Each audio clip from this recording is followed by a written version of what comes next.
Northwestern Chronicles, Episode 36, Percy and the Railway Enthusiast.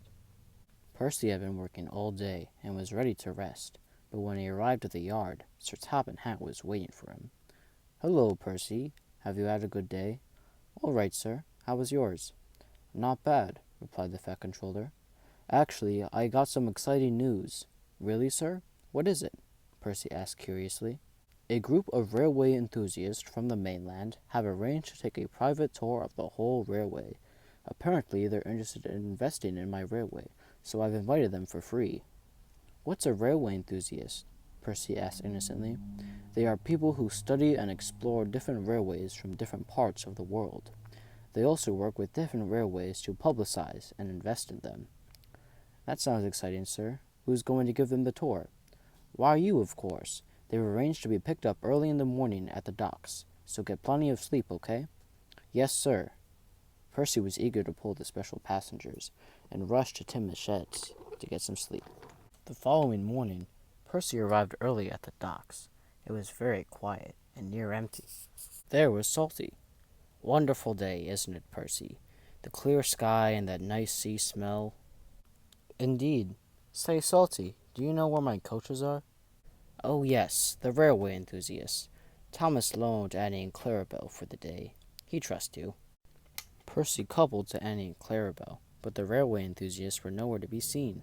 As time went on, some nicely dressed men and women appeared by the coaches.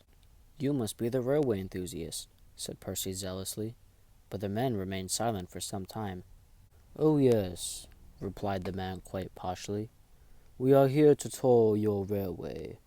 Well, welcome to Sodor, on behalf of Sir Topham Hatt and all of his engines." "Very good. Come along, everyone, let's go." The posse of railway enthusiasts filed into Annie and Clarabelle. "Say, what boat did you dock in with, sir?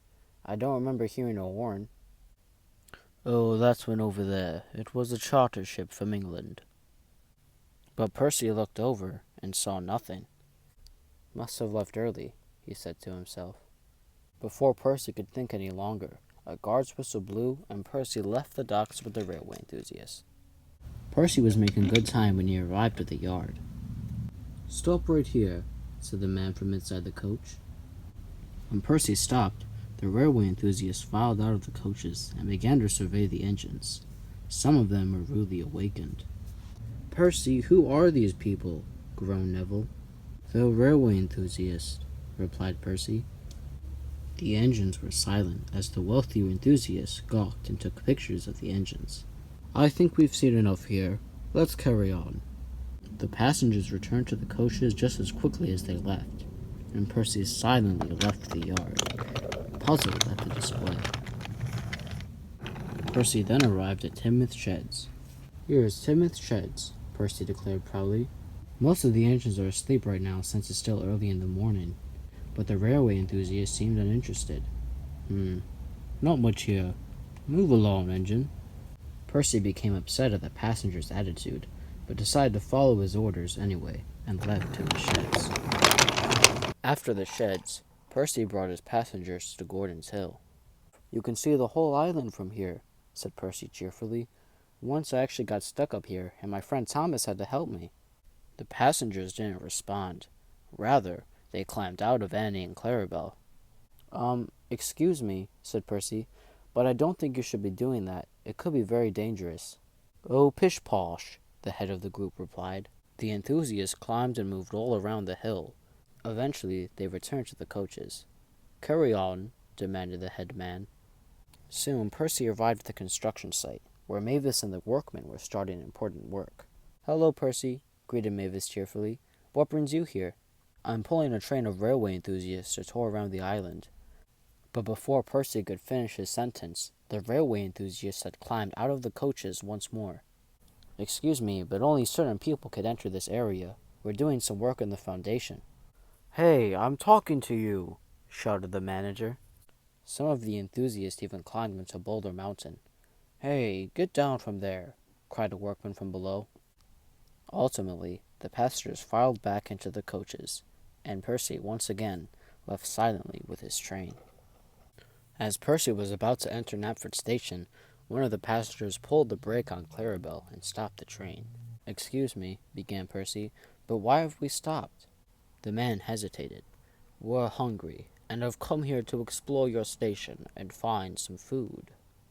"Look over here!" cried another man. "There's a coffee shop right over here. M.C. Bun. Must be French." As the enthusiasts gathered inside M.C. Bun, Percy waited patiently. "I'm stuffed," declared the man. "Let's move on." Percy remembered that the Fat Controller was allowing the railway enthusiast to tour the island for free, and decided to say nothing. He carried along after the last enthusiast boarded his train. Later, as Percy was making his last trip, he was stopped at the Wellsworth crossing. "Why did we stop?" asked the passengers. The passengers collectively boarded off of Percy's train. "I would get off there if I were you," said Percy. "It can be very dangerous. You don't know if a car is coming." "I'm sure we'll be fine," replied the man. Before Percy was going to reply, Bulgy the double-decker bus appeared at the crossing. "Ah," said the man, "I think this is where we get off, everyone." Suddenly, all the railway enthusiasts boarded into Bulgy, and without explanation, Bulgy roared away. "What just happened?" cried Percy, but his driver and fireman couldn't come up with any answer. Soon the Fat Controller arrived in his blue car. He was excited to hear the news from the railway enthusiast. "Hello, Percy," greeted the Fat Controller. "Where are the railway enthusiasts?" "They're gone, sir," replied Percy. "Gone? What do you mean?" "Well, after I stopped at the crossing so Bulgy could pass by, the railway members stopped Bulgy and decided to board him. He just left, and I don't know what happened after that." "You know," said the Fat Controller, "I was supposed to meet them all here. I think I'm going to go to my car and make some calls." Sir Topham Hatt returned from his car. "Well, I've made a few phone calls, Percy. Bulgy says he brought the railway enthusiasts back to the docks, but he didn't see them board any boat." "Well, I don't know. Perhaps I'll find out some other day. But remember, we all have work to do, and I suppose we should probably get on with that. Come on, Percy, let's go." "Okay, sir," sighed Percy, and as Sir Topham Hatt climbed into his car, Percy was still curious about the mysterious railway enthusiast.